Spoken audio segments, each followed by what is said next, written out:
Hello and welcome back to Picks and Portraits. This video is going to be a little different than what we normally do, though somehow it is our oldest tradition.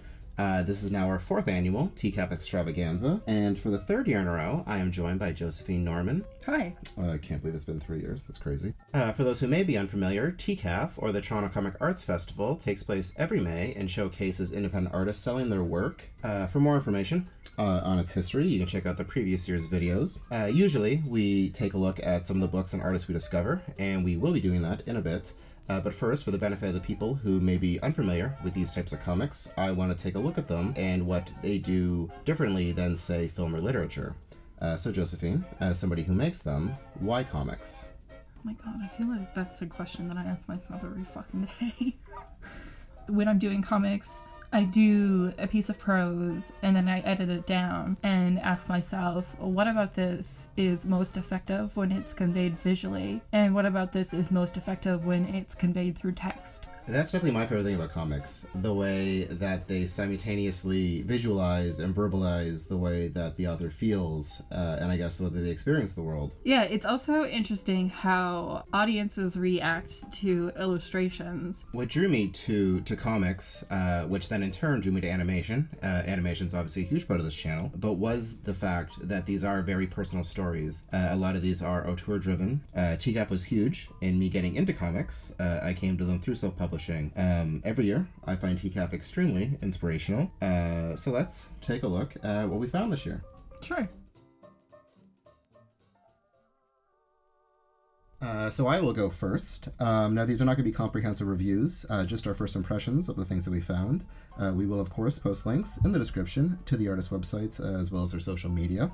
So the last few years, I've gone in blind. I used to make a huge list of the books that I wanted before I would go, but again, the last couple of years, I've gone in and just see what speaks to me. First, we have The Cave by Arta Ajeti. Now, this is a gorgeous risograph about venturing into a cave. I love the way that it conveys movement. Initially, I was drawn to the way it breaks form. The deeper we go into the cave, the more the layout and the panels kind of change, as if these visions are coming to us or these thoughts in the darkness. It's really interesting. Up next, we have an artist rendering of fanciful beasts from the wood dressed in the suits of men by Jey Pawlik. It is a collection of illustrations of woodland creatures dressed like fancy gentlemen. This was my first purchase. I find going to TCAF, I'm always so hesitant to finally spend money, and then when I do, the floodgates are open. But yeah, like this is excellent. This is really adorable. I got another risograph, Painted Skin by Jia Sung. Now, it has this really interesting kind of neon retro look to it. Though it was the line, "I, the milk protein," that really sold me on it. It contrasts the process of making yogurt with the introduction of into culture, as well as immigration, though again, this is my first impression, though I am very excited to spend some more time with it. And finally, we have Not Being Fair by Rabeea Syed. This is screenshots of home movies, specifically VHS, mixed with reflections on the author's family members, their grandmother, aunt, and father. The coolest thing about this is that it feels like it's printed on handmade paper or some kind of fabric. It's really tangible, and this is, I think, something that is interesting, especially about self-published comics, is the way that they can kind of play with these different kind of sensations, the way that things feel in your hand. It's very nostalgic and very reflective, and probably my favorite piece that I found this year. It's absolutely excellent. So Josephine, what did you find? So the first one I picked up is Ghost Water Kiss by Jessica Bromley Bartram. She's a friend of mine. She drew a cute little illustration inside it and signed it for me. It's a collection of short stories with gorgeous illustrations. I can't wait to get into it. Next up is Spoons, Words and Pictures by Grace Demerits. It uses spoon theory to describe how Grace copes with her invisible chronic illness. Whereas like a lot of the other ones that I've picked up are poetic, this one's a little bit more memoir and informative, and it's a case where like I wanted to support the artist. I also got The Guest House by Jon Mastantuono. It's about anxiety and queer identity. Like Spoons, it's really emotionally vulnerable, but in like a deeper, more raw kind of way. It's good shit, man. And finally, I got Andy Goes to Hell by A.T. Pratt. It should be obvious.